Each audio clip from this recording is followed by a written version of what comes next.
Throughout history, the National Football Foundation has depended on thousands of individuals and organizations to help promote and utilize the power of amateur football in developing leaders.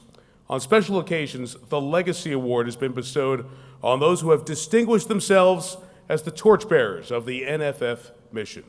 This evening, we recognize Donnie Duncan, the former athletics director at the University of Oklahoma, who has worked at almost every level of competitive football during his career. After playing at Austin College in Texas, he started out as a high school coach before working his way onto Hall of Famers Barry Switzer's staff at Oklahoma. He helped the Sooners win 6 conference championships, 3 bowl games, 2 national titles. In 1979, he became the 26th head coach at Iowa State, spent 4 seasons there before serving as the executive director of 2 bowl games. Duncan later became the 8th athletics director at Oklahoma, helping open the OU Academic Center, playing a key role in the foundation of the Big 12 Conference. He then served as the conference's senior associate commissioner for football for many years. Donnie Duncan. I watched him. I sat up there and I was up the stairs, the balcony at Waldorf Astoria, and I watched him get up from his table. I saw him on the big screen, and I was proud for him and happy for him. Cried a little bit too. He's worked for everything he's ever gotten. We've shared our life stories from the very beginning to right now. We've had so many talks that brought tears and laughter to Donnie and I both. Achieving that award meant the world to Donnie because it recognizes how far he's come, how Donnie used to say this all the time, that river has a lot of curves in it to get to the end, and he made it to the end. Donnie Duncan's a tremendous mentor for me and so many other people that just idolize him. He's a hero in our lives. When you start looking at his contribution to football, he's coached in high school, he's coached in junior college, he's coached as an assistant at Oklahoma, he's coached as an assistant head coach, he's been in he's run the Sun Bowl, he's been involved at one of the very high levels in the Big 12 Conference office. He's been an athletic director. So he's a guy that touched so many people on his way up, and he's done so many different things that he deserves any award that you could give him. You know, we're all getting in the time of life where we're older, and I think sometimes awards, you know, are nice to have because you feel like you accomplished something in your lifetime. I think he's very proud of it, but I think he was probably more proud of the people that he saw and talked to at that event that were really interested in him, and I think it was about the people. The award was nice, the people were better.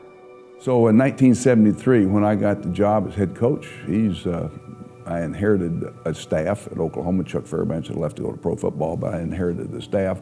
Well, I had a position open, and obviously that was, Donnie Duncan was the guy I called and hired. And he came immediately, and we started a great long lifetime relationship and friendship that grew in more than a friendship. It was a love for one another, and kind of like a brother, you know. And I had such great respect for Donnie, and that's why he was my assistant head coach at Oklahoma when I was coaching, and before he left and took a head job. People would be surprised to know that Donnie Duncan's contributions to football are so much bigger and broad than they would realize because he was never public. He didn't even really like the head coaching thing as much. He liked to manage people. People have to have hope about your conference with football, and he nurtured that to where it was a strong force. Donnie could focus on that. It was part of him. He loved football probably since he's been that tall. Mentor, teacher, coach, friend, dad, all those combined describes Donnie to me.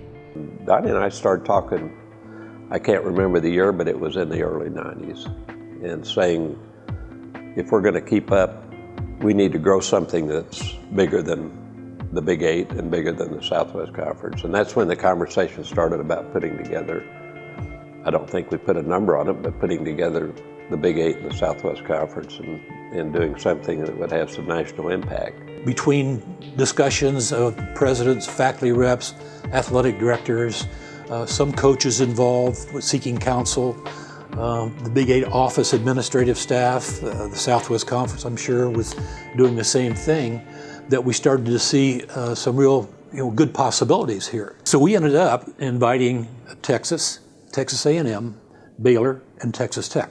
Those 4 schools would join the Big Eight Conference to have the Big 12 Conference. It happened, and I think it would not have happened had Donnie not been involved in the Big Eight, because I think Donnie had enough strength to pull the Big Eight into a deal like this. Donnie Duncan has great ability. I wished I could write like Donnie. I wished I could express my emotions and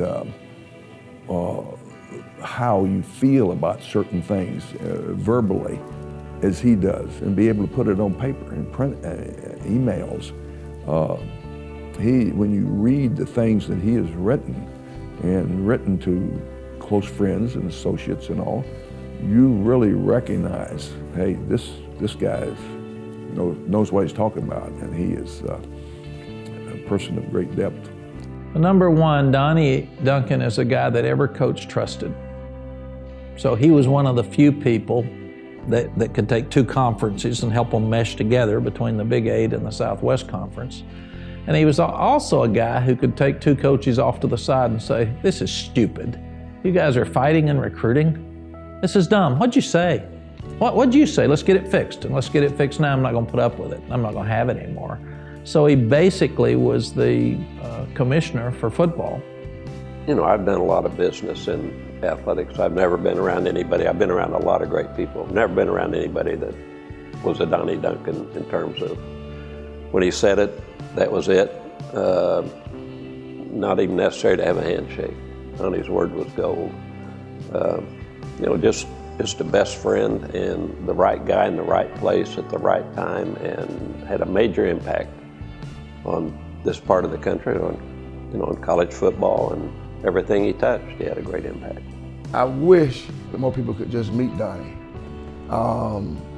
He's in here for me, and he's in here for me, and he will always be there. And we were lambs when we met Donnie, and then he turned us into wolves. That's his statement. And I'm prepared for anything that happens to me in this world because of Donnie.